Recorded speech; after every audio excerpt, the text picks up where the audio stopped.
Hello Yummy Loves! Pauwi tayo ngayon sa probinsya at syempre bago umuwi, dumaan muna ako sa Jollibee para bumili ng pasalubong sa lola para may dinner na rin kami pag uwi ko, di ba?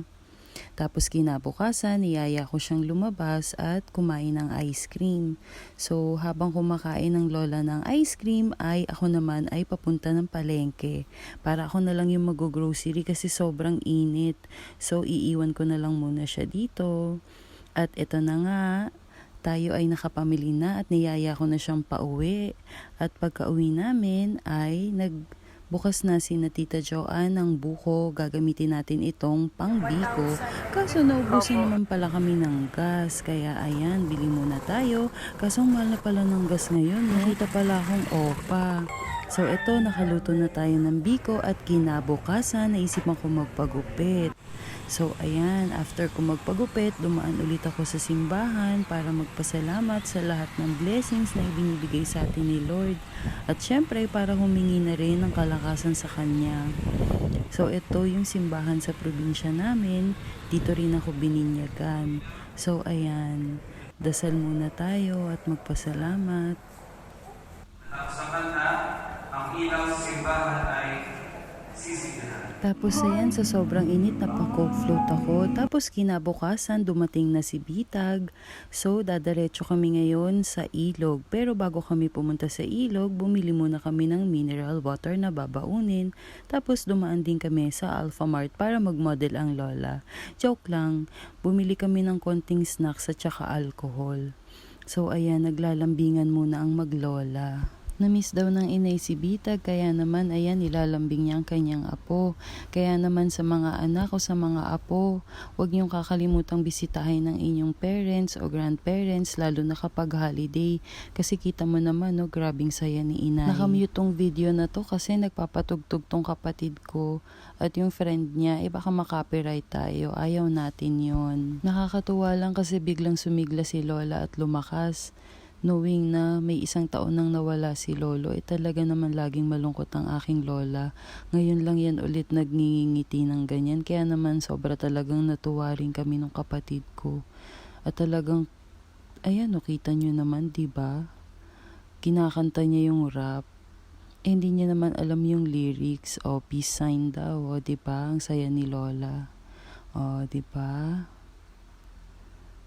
Ayan pala yung aming mga baon. Meron siyang tubig, soft drinks, at kung ano-ano pang kutkutin dyan habang nagmumustra ang aking lola.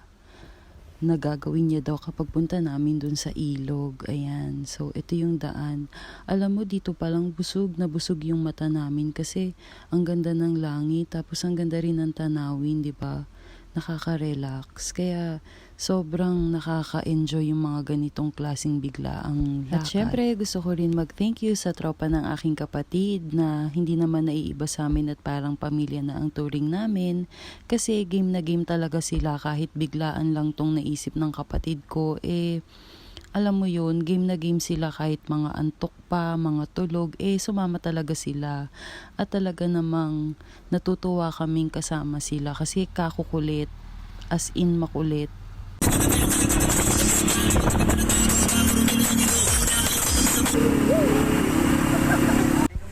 Kitang-kita nyo naman kung gaano kakulit ang lola. Nahawa na sa ka-hyper na nila, di ba? So kahit konti lang yung aming baong pagkain kasi wala naman kaming budget, ay nagkasya rin at napagsalu-saluhan namin. Marami naman kaming kanin at tubig, o di ba? May pasalubong din palang mango float at saka leche flan tong si Bitag sa amin ni Lola na talaga namang masarap, maasim-asim pa. Kasi ilang araw na yata yan bago siya nakauwi. Charot lang, Jazz. So, ayan na si Bitag. Away na away. Duling. Nauna si Julius pagbaba. Okay pa nung ako na lumabas, naghiyawan. Tatlo kagad lumapit, nagpa-picture. Kala ko tunay na Putahingal ko nga, tinakbuhan ko na Tama pare, meron pa doon mga naghahanap sa akin. napauwi na Kulit ng apo mo yun ay? Doon tayo, may naliligo dyan Doon tayo. Talisay na pa. Ayun na nga, after ni Lola magturo, naligo na kami sa ilog. Siguro mga 1 oras din kami doon at nung gininaw na kami ay nagutom na.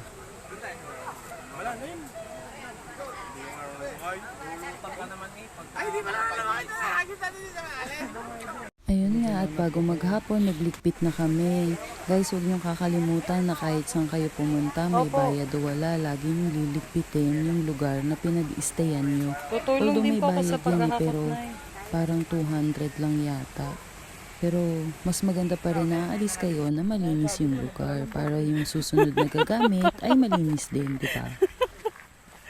Para hindi big-bake. Feeling ko isang iri lang, sisirit. Diyos, ba't amoy tain na agad? Sabi ko nga. Painama ka na, tako mo sa gulay. Ang amoy-dami yung tayo. Parang kinain ko gatang Gabi. kalabasa. Sama tayo dito sa tricycle. Sige po, inay. Nasakay na ako. Opo. Iakit ko muna. Ay, Ay, akit. iakit muna. Oo nga. Sige, tutoy. Ako pare. Inay, mahal na mahal mo ang century tuna na ya. Bit-bit pa. Bit-bit pa rin ang century tuna. Pwede na ang inay mag-commercial. Sana makita ng ako na century to na tayo bigyan ng maraming. Ang padre ng century to. May century tuna yung Diyos, ha? Naka-video ba? Hindi ka. Cellphone ko. Salamat po. Sa inyong kalikasan.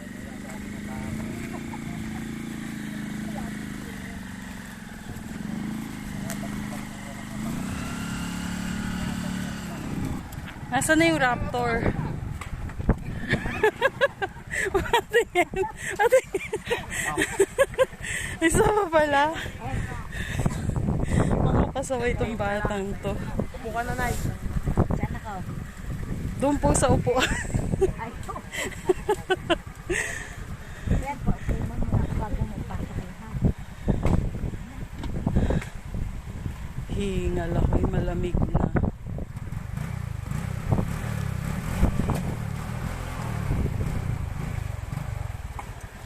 Ang ulo niyo po, inay. Ayun. Turo. Inayos ka. Isa dito sumabog.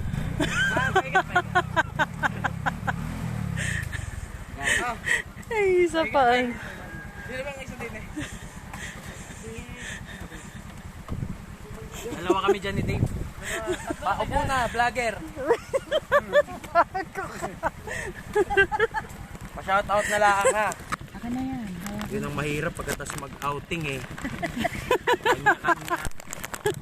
Hindi hawakan ko. Uwi na kami, dito kami. Ingat! Na lang kayo sa ano ha. Sunod ka na. Wala yata daan dyan eh. Walang daan dyan. Wala bang daan?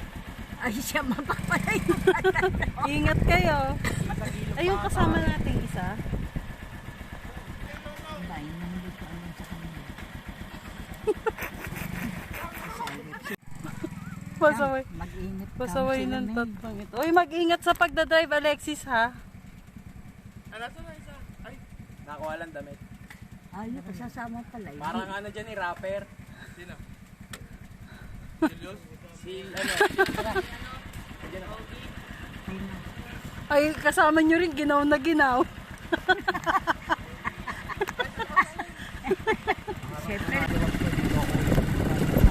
Ayun nga, at pauwi na kami. Salamat sa panonood. See you on my next video. Stay safe and God bless.